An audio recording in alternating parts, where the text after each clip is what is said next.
if you can create that same type of vibrancy within your organization, now you have an entire company that is connected to this like purpose, and it won't feel like, hey, we're vibing at a party. That's not like what it will feel like inside of a company. But what you will have is people who are deeply connected to this purpose and actively showing up to align with it and engage with it and serve it at a higher level in a aligned like vibe with everyone else. Welcome to Vibecast, the podcast that dives deep into the heartbeat of workplace culture. I'm your host, Kristi Skutvik. Join me in conversations with extraordinary leaders as we unravel their experiences, both positive and negative, that have impacted workplace culture.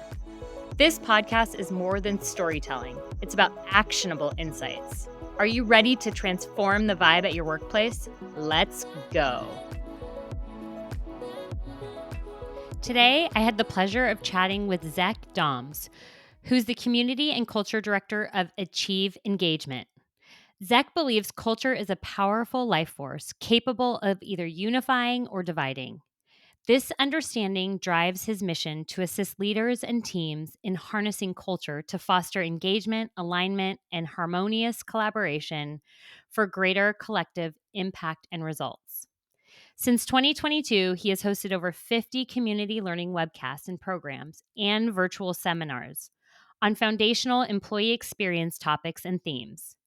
And through these, he's been privileged to impact over 25,000 people. I can't wait for you to listen in. All right, Zech. So it's really exciting for you to be here. You've done a lot of work in kind of the culture and vibe space. And the time we have talked together, you've shared some really cool stories about your experiences and, how you've been able to turn things around in terms of vibe and culture. And so I just want to start out our conversation, as I do most, of like you helping me understand what a vibe means to you, your definition of a vibe, because I really think that just helps ground the conversation and the stories that you're about to share with us. Yeah, I appreciate that question. And when I was thinking about like what is a vibe, or when something has a vibe, what does that mean? The first thing that came to mind is like vibrancy, like something that has vibrancy within it, which also then made me think of like movement and behavior and things that are like in action and flow in some way. So when I think about something that's in a vibe, or has a vibe, it's something that has vibrancy and movement behind it, in which people are then behaving or operating in some way that is in alignment with that vibe that the environment or culture or space is providing. So it really came to me of like cultural behavior and movement and vibrancy as my definition of vibe. Yeah. I love that vibrancy and like movement. Yeah, it's so true. And flowing and changing. For sure, for sure. Okay, so let's start off just talking a little bit more about your journey to kind of where you are today, but with the theme of like how you've experienced good vibes, bad vibes, your mark on changing the vibe. I know you've shared some stories with me in the past, so I would love to just kind of hear your journey of where it started and maybe like what put that mark in your brain of like, this is important to me and I want to be focusing on this and I want to share this and I want to do other, I want to have impact in this arena and whatnot.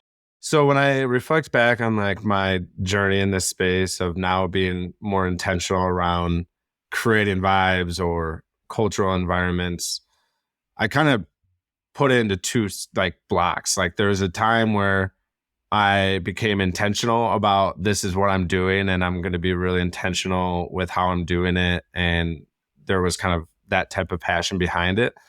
And then there was like a time where I was unintentionally doing it for such a long time and I had no idea I was doing it or part of it, or this was what we were even doing in the first place. But it's kind of wild to kind of look back and see. I was like, wow, I've been doing this for so much longer than I thought, right? Yeah. You're like, that was actually a really good unintentional idea. I should try that again more intentionally. Right. And I think I got very lucky in so many ways where, like, for example, both of my parents would be bartending on the weekends and I would get drug into, bar back and help work at the restaurant every weekend and to help make a little extra cash. And I just remember how intentional, my mom or the workers were at the places that I started work, like just began working in my early days of like middle school, even. How intentional they were about the experience and the vibe that they were providing people, to the point where if I didn't align with that, I definitely heard about it from my mom later, right? Like, Do you have a specific example of like what they did or how they did it? So to put like more specificity to that? I guess one piece of it is we always thought about like the first 30 seconds of someone walking into the room, right? Like the very first interaction someone has with the space or with someone when entering the restaurant.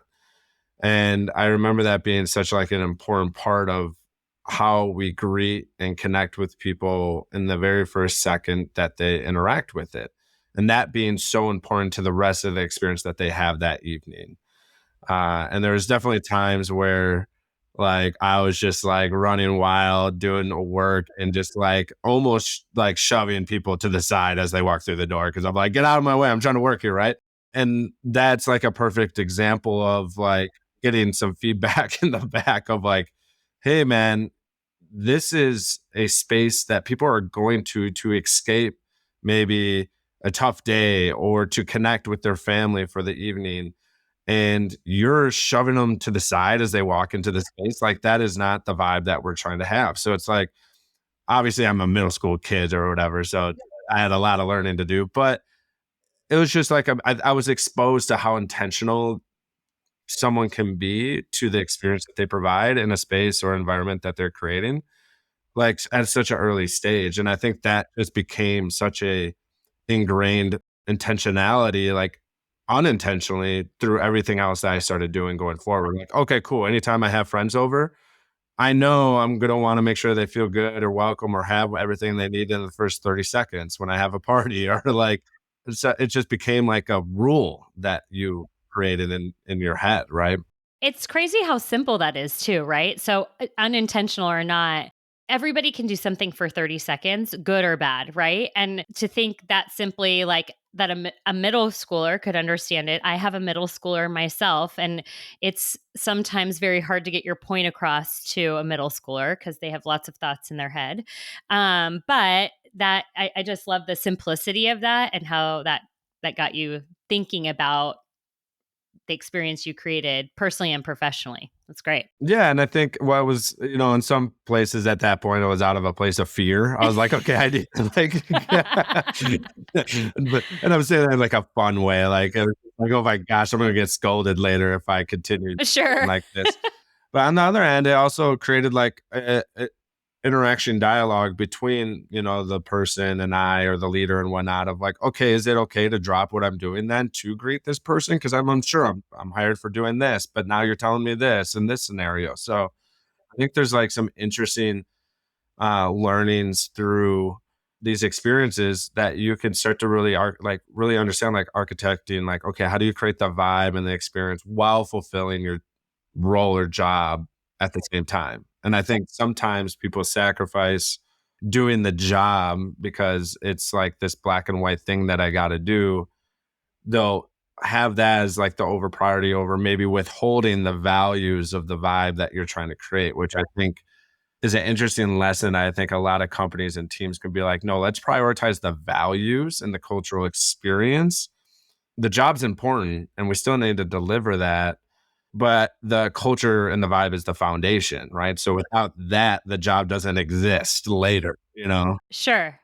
So I think as like adults, sometimes we overcomplicate this concept, right? So I want to go back for a minute, back to you being a middle schooler and understand. So you got this feedback. So then how did you, like, what did it take to balance creating the vibe and doing the work? A quote kind of comes to mind that came later in life, which I could tell my middle school self this, but I think Brendan Burchard actually told Like I read this in one of his books, and the quote goes, "The main thing is to keep the main thing as the main thing." I think when you create a strong foundation in your space, your purpose, your mission of why we exist here, which is probably what I would say is at the center of the vibe, right? That you create in an environment. If you have that really crystal clear, you can then empower your people to make decisions that align with that main thing and prioritize decisions and actions that best serve that. So there's going to be many scenarios where there's all these different actions and things you could do. And you're going to have to make a decision of what takes priority over another thing. And the way you prioritize those decisions is based on what best serves the main thing in that moment. And the task and the job itself serves the main thing. But in those micro moments, like someone walking through the door and I'm doing my job, but the service of the main thing would be to greet them and welcome them, not, push them to the side and get to the kitchen. Uh, that's a split second decision where you need to be able to understand what takes priority. So middle school sense was there's a lot of education and just reinforcement of, hey, Zach, this is the main thing here. This is the environment that we're withholding. That is at the center of everything. So I think over time, you teach people how to help prioritize, what tasks and interactions and behaviors take priority in different scenarios. And that does take a level of, I think, critical thinking and experience. At that time, I needed harsh and immediate feedback to understand Yeah. that, right? I didn't have Sure. that critical thinking muscle really built up. It's just like in my own world.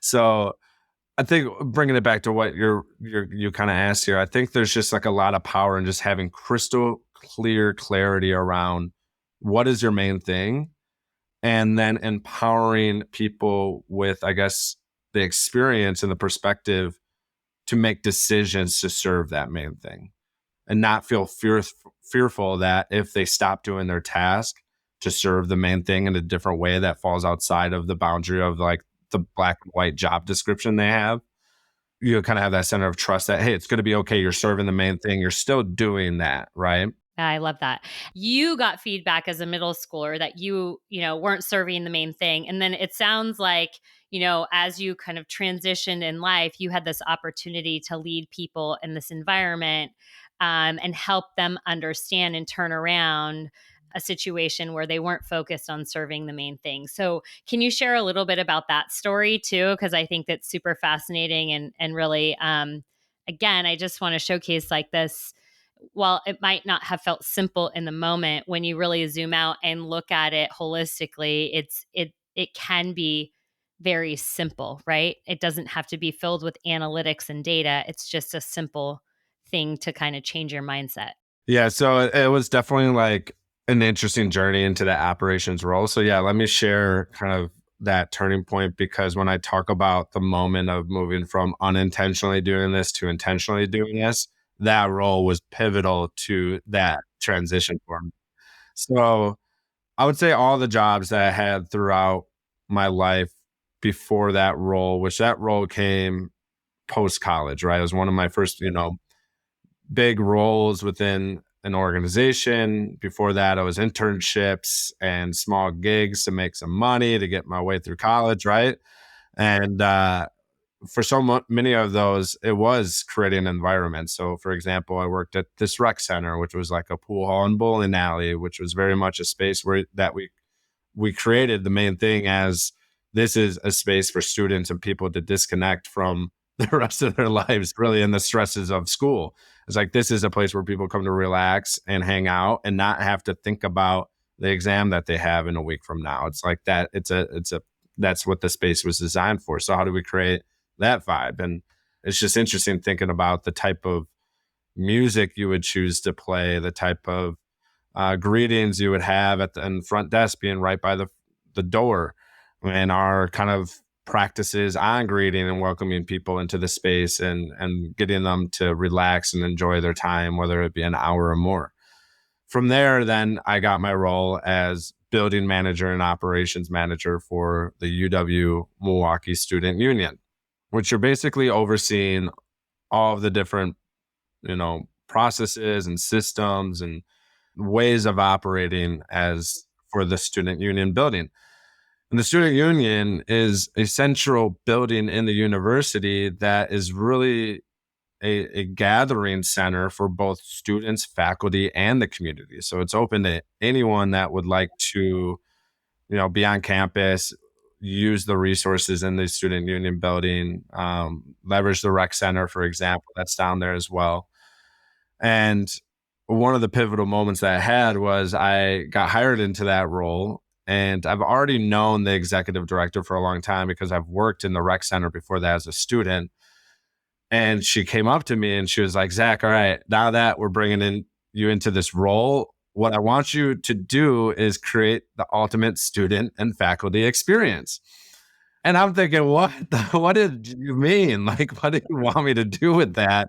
What is that? And at that time, right, I'm 21 years old. I never heard of a experience as my job responsibilities, like create an ultimate student faculty experience. I've never heard that before, right? This was before employee experience. And some of Sure. those things were, key Yeah. taglines that people talk about. And let's pause for a minute. So, how many people were you responsible for in making sure that they also created this experience? And then, how many people were coming in and out of that center? Yeah. So you got to think there's 4 levels to the student union. Some are back office faculty. Some of them are part of student involvement type relationships. Some of them are part of some of more of the concessions and the food hall type environment. And then we have like the rec center and all of those things. So every day we would have roughly 150 people on staff working in the building. And then total staff was much higher than, but that's like active staff at a given time. And then for in terms of like foot traffic, obviously it would wave in terms of times of the year, but any given day we would have like a few thousand coming in and out of the building every single day. So you got to think about, especially during the school year, in between classes, people are using that space to do homework or just hang out and study. Community members are coming there to eat and use some of the other resources. People are working upstairs with student involvement. So you think about the student clubs and orgs and things like that. They all operated out of the building. So there's all these kind of different things happening. I mean, your impact there is big, right? So, you're 21, you're like, I have to impact and create an experience for thousands of people. Right. And the other huge challenge was, I would say 80% of the staff were student staff. So they're only working there for 6 to 18 months at a time, right? Like these are stepping stone jobs that they're just working during their school career until they graduate and move into a much larger career field or opportunity. So you're dealing with a lot of roles that are consistently in transition. People are leaving, new people are being hired every semester. So most of the time is like part of the vibe again, probably, which is part of why maybe I loved that role or maybe did pretty well in that role is we really focused more on the first 30 days of someone's employment, right? So it's like the very beginning of like, how do we get this person up to speed as quickly as possible for what we stand for, what this building's all about, what it's like to work and behave in this environment, and get them trained on that. And then we're like, the jobs are easy. They'll figure that out by working it. Like we don't need to train them on the job. Like a lot of these is, you're serving food, you're cleaning tables, or you're working the front desk and answering questions. So they're not the complexity was more about alignment into how we're going to behave in this space. And that's where we focused kind of our attention. It was like, okay, a lot of people are going to come in and out of this. How do we make sure that everyone's kind of aligned on that piece at the forefront? So, what were some of the key elements that you feel like were important and pivotal in creating the experience that you were given the opportunity to do. So talk about like those first 30 days. What was really, really important, or where did you get feedback of like, hey, that was really, really helpful? Well, one of the things that I leveraged maybe more out of a insecurity over like a tactical strategy was like the power of relationships. And partly because I was like, okay, I kind of have this vision for this. I have no idea how to actually do it, but I think there's people here that do. I think there's, staff and leaders, especially some of the more higher level staff that are there year over year, that have the knowledge and the expertise and at least the perspective on this, that maybe if I just like ask some powerful questions and build relationships with them and then with the other people around the building, they will be able to direct and guide this going forward versus me coming up with the answer because I was like, I don't know anything. This is my Sure. first job, right? um, so I really doubled down on that piece. And one of the things that we did right away, which we call PPDs, Panther Professional Development Sessions, because we're the Milwaukee Panthers. And a lot of it was focused on holding space for these, diverse departments to interact with each other. So I think that was another piece. It was cross functional. We didn't do it like only by independent teams. We invited specific people from different departments to different sessions. And at over a 90 days, everyone throughout every department went through this PPD program. But it was really centered on like listening and empathizing. So we asked some powerful questions, surfacing perspectives from the field, getting their, firsthand knowledge around what they're experiencing, what are some of the challenges, what are some of the issues, partly because a lot of these departments have to collaborate with each other. So there's a lot of like handoffs and interactions that happen. So how do we fine tune those things and create those relationships? But then as we were making decisions as operations managers for like around practices on, how things operate, behave, and, even people that we're working with and different, vendors and things like that, instead of us like just making the decision and then training and implementing it, we were very much co-creating those decisions with everyone across the building. And then by the point we did make a decision, they were already bought in and aligned with the entire thing because they were part of the creation of it. So that made, for me as like a 21-year-old, especially not having the answers and trying to get buy-in from a lot of other leaders that are all doing their own things, made that resistance really minimal because 90 days in, they're already part of the process at the end there. So it was like an aligned vibe that we were creating together. It's a co-creation, I guess, at the center of it. So some would say, translate this into a corporate environment, right? Some would say to get everybody's alignment and buy-in and, kind of there would be too many cooks in the kitchen and it would take way too long. So were there guardrails that were important that you set up in order to ensure that things progressed without too many opinions entering in and then you get like in this analysis paralysis situation? Yeah, that's a very valid point because there's definitely many scenarios of just being, I'm sometimes very indecisive to begin with, right? So like being able to make decisions when you have competing point of views can be really tough. For me, I was very lucky where I had a mentor with the executive director as well. So part one guardrail was, hey, I'm going to pull in my mentor and support to help bounce these ideas and have someone coach me through this situation. And that's one thing why, like, when working with companies today, especially even the C-suite team, is getting them some coaching and mentorship and having that peer-to-peer support network, because we got to make some big decisions leading companies. And when you're taking in point of views from multiple people, it can be hard to understand that. I also kind of had always a mindset that, especially when receiving feedback from anyone, feedback is always valuable. It doesn't mean I need to be actionable with it, right? So I think there's always a limit of how much you take things into consideration, especially if someone doesn't understand the full picture of the decision we're trying to make, right? So if they're trying to provide perspective on something and they're saying we should do this, but they don't know about all these other things over here that also play a role.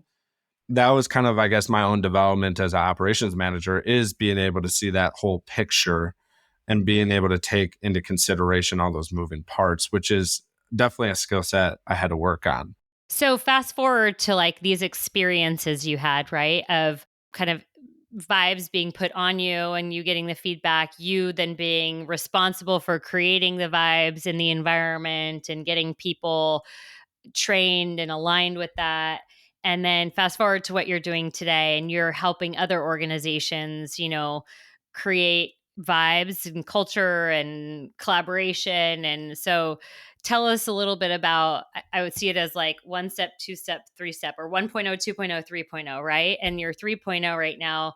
Tell me a little bit about like how you're able to do that in the work that you do today. Maybe if you have a team, how you're doing that with your team, and then, doing that through organizations. Well, it's kind of funny. I'm still doing the same stuff, just maybe at a higher level.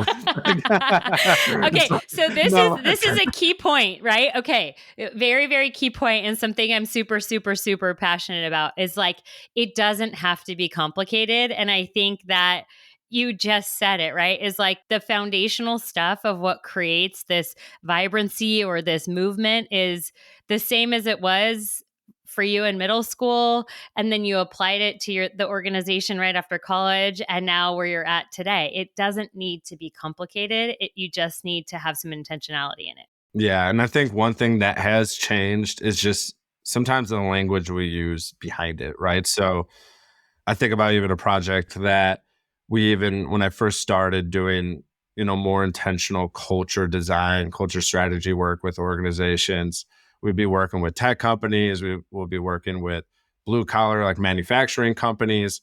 The projects and the actions were the exact same, but a lot of times we would just use different language because it required it for buy-in's sake and engagement, right? So it's like when we talked about we're going to do a culture design initiative in a manufacturing space, I remember one of the C-suite executives like, Zach, we can't call it that. Like these guys are going to laugh and like that's too soft. Like we need to call it something more analytical, more process oriented, like process optimization. Let's call it that. We're going to do a process optimization project.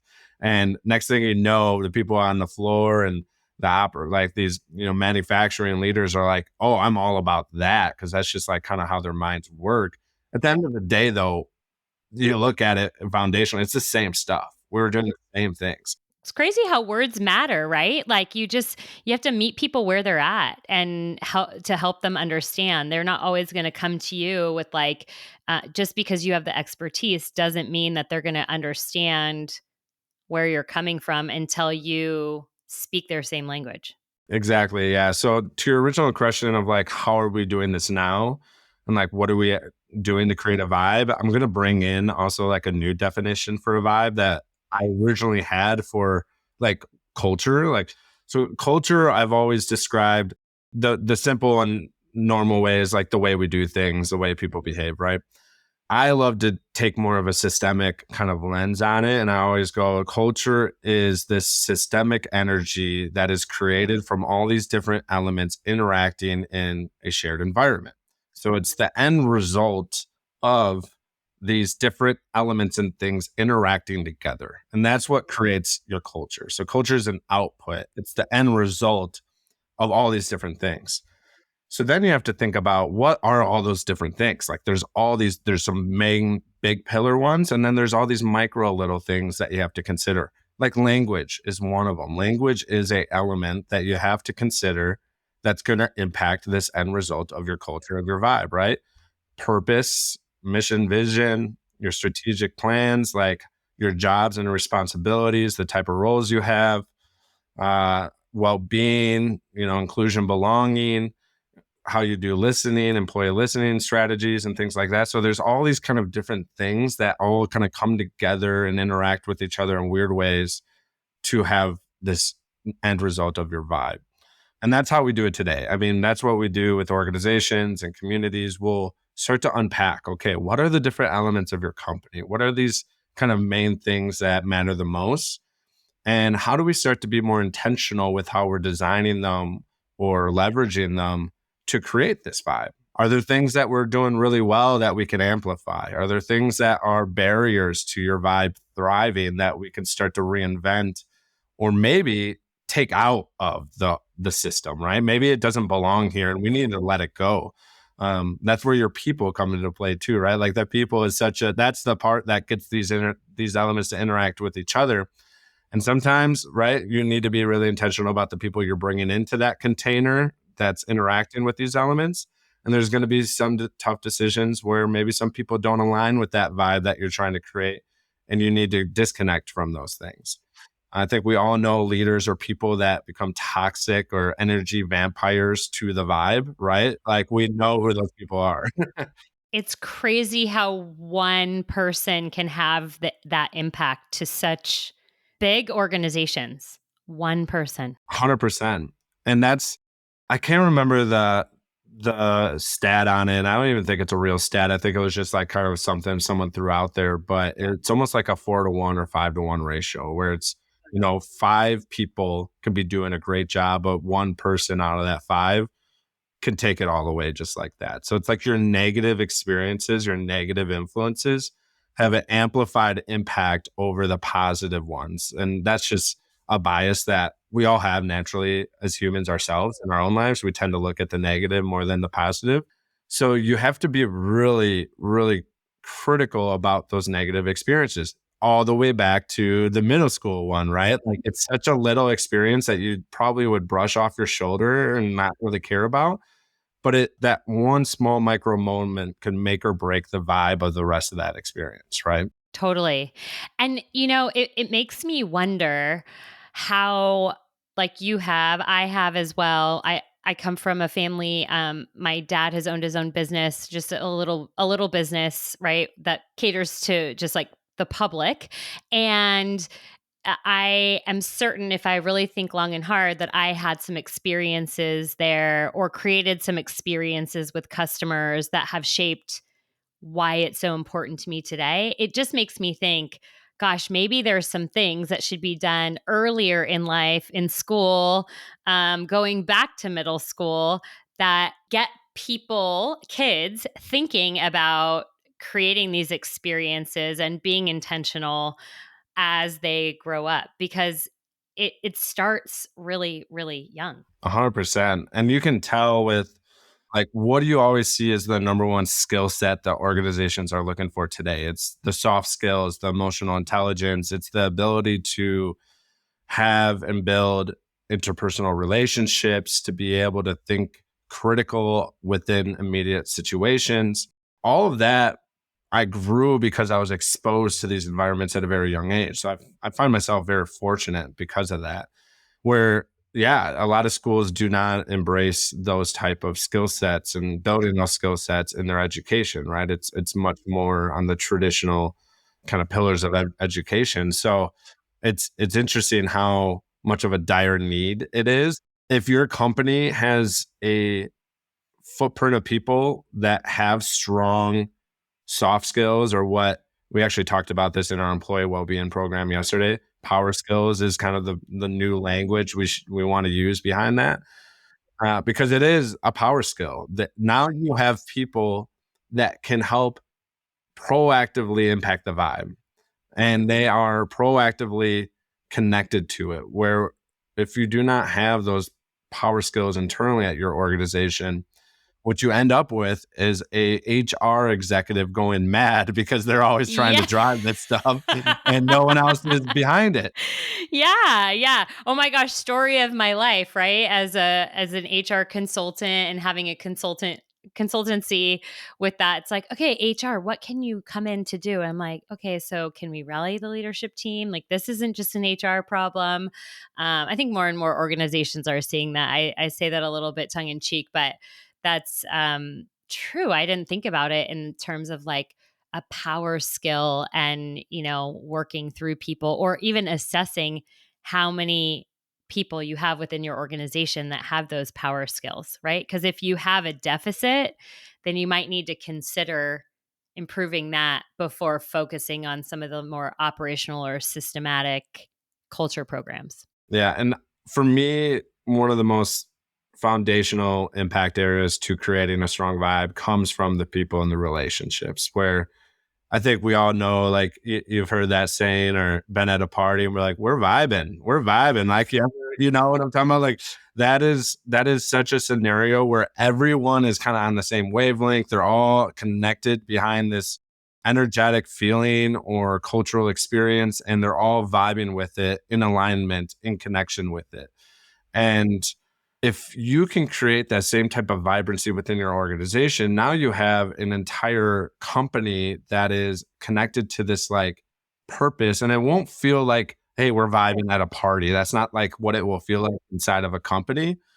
But what you will have is people who are deeply connected to this purpose and actively showing up to align with it and engage with it and serve it at a higher level in a aligned like vibe with everyone else. I think if you were going to double down on an area to help create like a strong vibe and culture, I would really go to the relationships and the people first, and then get to some of the other stuff later, like some of the systemic process stuff. Because guess what? Once you get those relationships in, they'll make all the rest of that easy, right? From a change management standpoint, from an actual execution standpoint, rolling it out and implementing it, from an actual design standpoint as well. You won't have to just like guess about it in your bunker in your office and think about how we're going to design this. Like, they'll actually help guide that for you. So everything becomes much easier if you have that foundational piece figured out. I'm curious how you assess who has these power skills, right? Because I think that there's probably many ways you can do that. But is there any one tool or resource that you really like, or any one way to go about assessing the amount of people in an organization that have these power skills? Yeah, that's a great question. So obviously there's a ton of personality assessments out there and tools like that. And I am not actually biased against like one over the other. I think a lot of them serve purposes for different scenarios in a lot of ways. I would say if you are going to choose one or what you're going to use, figure out one that best aligns with the vibe that you're trying to create within your organization, right? Because they all do measure similar things, but maybe have different language or interpretations of them. So I would get really intentional with that first. There is a tool that I have really enjoyed using that helps more measure emotional intelligence. It's the EQI, and then that's something you can get certified in. There's plenty of implementers out there that helps kind of measure your people within the different dimensions of emotional intelligence, and kind of give them like where they measure it within each one, and then also guidance for what to do with it. But sometimes those assessments can get really expensive, especially if you're rolling them out across your footprint of your company, right? So for me, it comes from more of a foundation of asking like powerful questions. So think about the questions that you're asking people during the interview process. And are you actually creating powerful questions that require them to reflect and think critically and respond with an answer that they could not have practiced before the Right. interview? It's like, Or like, tell me about a time when, yeah. yeah, yeah. It's like people have gotten enough interviewing trainings these days where they know the standard questions. So think of really challenging, powerful questions that require reflective type inquiry and spurs in like creative thinking, critical thinking skills in the moment. And you'll quickly get a good test of like if this person has that muscle or not. And I would also kind of redefine some of like your talent identification practices. That's another thing we've been talking about with our community quite a bit. Like, I know every organization loves to use the 9-box model for evaluating leaders. It's time for disruption. That's what I'm all about. It's like we've been doing the same thing over and over and over for at least 10 years. It is ripe for disruption. And that's, we were talking about that we have like our own HR executive mastermind group, and we're talking about how to kind of reinvent this because it's such a subjective practice where people are just going, well, I think Kristi's like a superstar, so let's put her in that box, And I've been, in the workforce where I've probably benefited from that because I'm a very social person. I build good relationships with people. People like me, so it's like easy to be identified as a leader, right? Doesn't mean I'm actually capable of some of the things I got promoted for, Right. but but on the other end, I'm sure there's many times I have been overlooked from other people because I didn't have that relationship or things like that. So just back to like how do we better understand if people have those skill sets or not? Assessments are powerful for it. Asking powerful questions is the next piece. That's free to do. You just got to clarify different ways to be more curious and ask powerful questions. And then I think also just internal your talent identification practices. Like be really intentional about who you are actually putting into leadership positions. And performance is not the only checkpoint that gets someone into a leadership position. That's usually it, right? Like if they're really good at a certain skill set or at the role, naturally, we're just going to put them in a leadership role. But there's kind of more checkpoints to that we talked about in our masterclass program of, did they demonstrate certain behaviors that reflect the leadership qualities that we have? That's the next checkpoint. And then the third one that we talked about was demonstrating will. So have they demonstrated like a motive or will for more and a will for more impact and connection to the purpose? So it's more of a selfless behavior that you're looking for, and have they demonstrated that? Or are they looking for a leadership role for more of a selfish reason because they deserve the promotion and they want the job title? And again, back to what we talked about, that like the energy vampires of the world. Like, sure, you want to maintain this talent because they were really good at this job, but now you're putting them into a role with some higher level of influence and power that could disrupt the vibrancy of that culture pretty quickly if you allow that to happen. Yeah, no doubt. I mean, it doesn't take much to ruin something, and it takes so much to build something. Yeah, it can be quick. And that's such the interesting part too, where, I read a lot of books around culture and organizational development. And you look at these books with stories about these companies, about the mega growth and impact and all these cultural initiatives they did in house and how they did it, and they're providing the blueprint. And you look at, this book was wrote 5-10 years ago, and then you look these companies up and they have these stories about these massive layoffs they've been having and these scandals that were released and all these different issues that came up. And it's just so interesting that a company can have such a strong vibrancy and culture for decades or 5-10 years, and it can really fall and kind of go a different direction in 1 or 2 years, just based on the type of people that you allow to run and lead these organizations.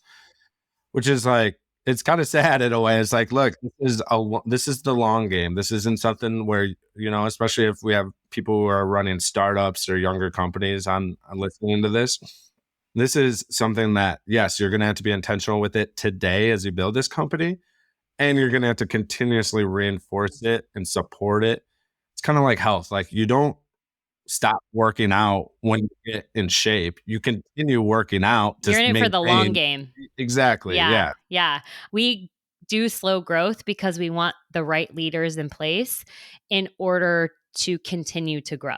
Just like quickly build off of that. It is interesting how the long game has been somewhat of a viewpoint that has been dwindling away for a lot of leaders and people I've found. Just, I think part of it is the world moves so fast. There's so much chaos and changing things within our environment all the time.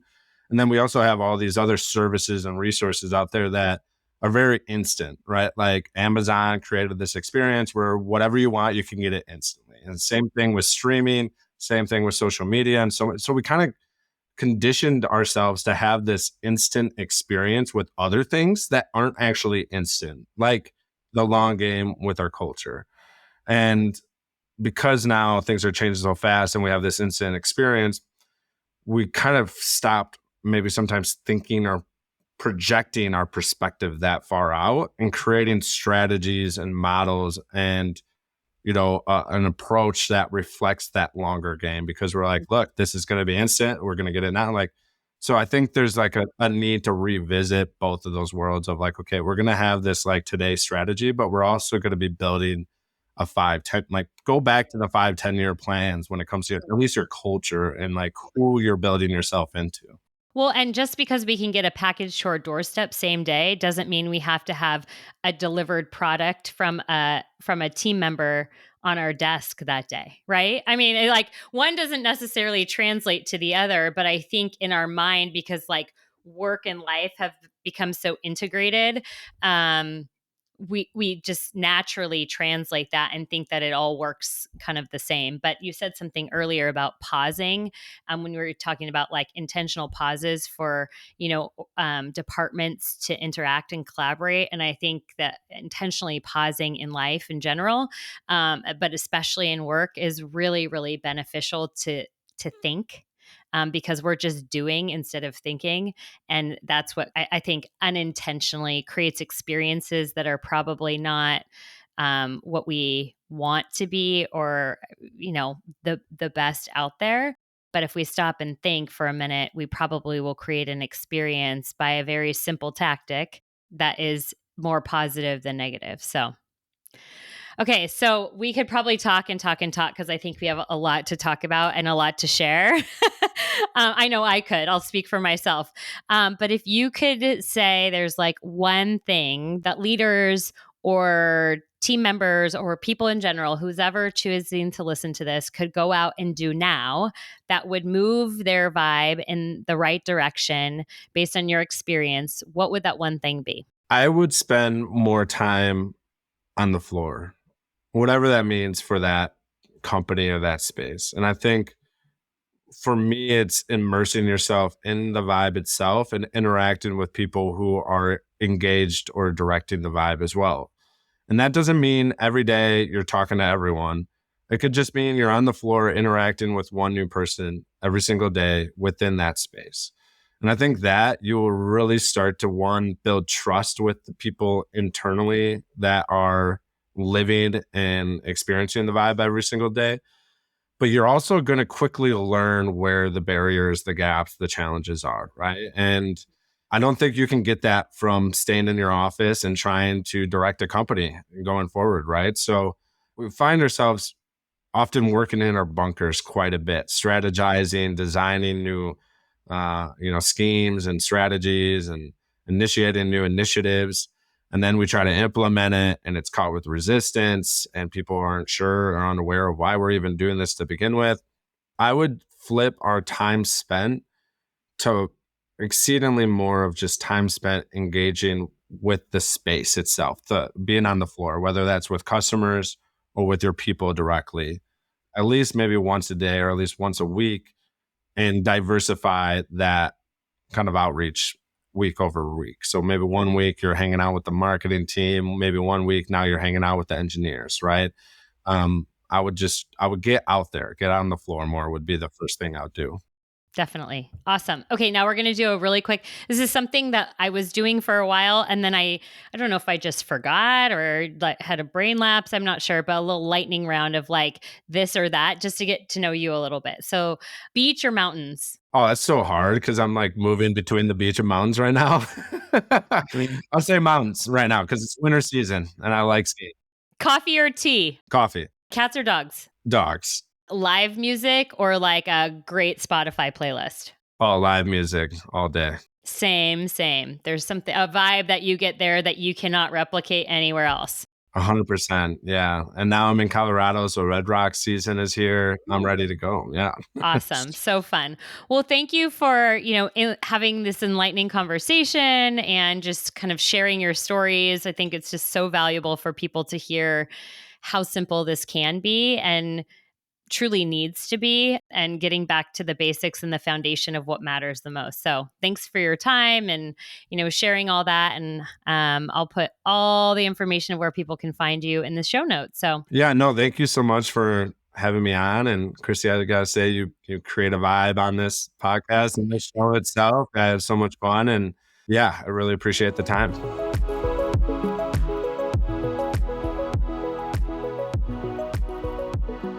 Wow. I think Zech and I could have talked for hours, as we're both so passionate about work vibes.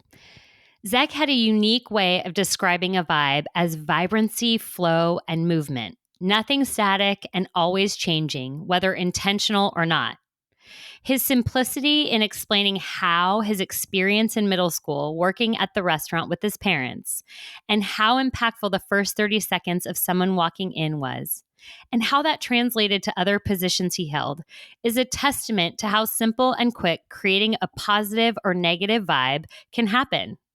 His statement of keeping the main thing, so simple yet impactful. Overall, don't overcomplicate creating work vibes. Think back to your younger self, the simplicity of your experience, and think intentionally about the application to your life today. Just start and keep vibing. If this episode inspired you and you want to see how you can take the next step to creating a better vibe within your organization, I'd love for you to download our complimentary 75 Vibes worksheet. This is a simple tool to create a habit and mindset around creating great vibes in work and life. The best part, it's simple and it works.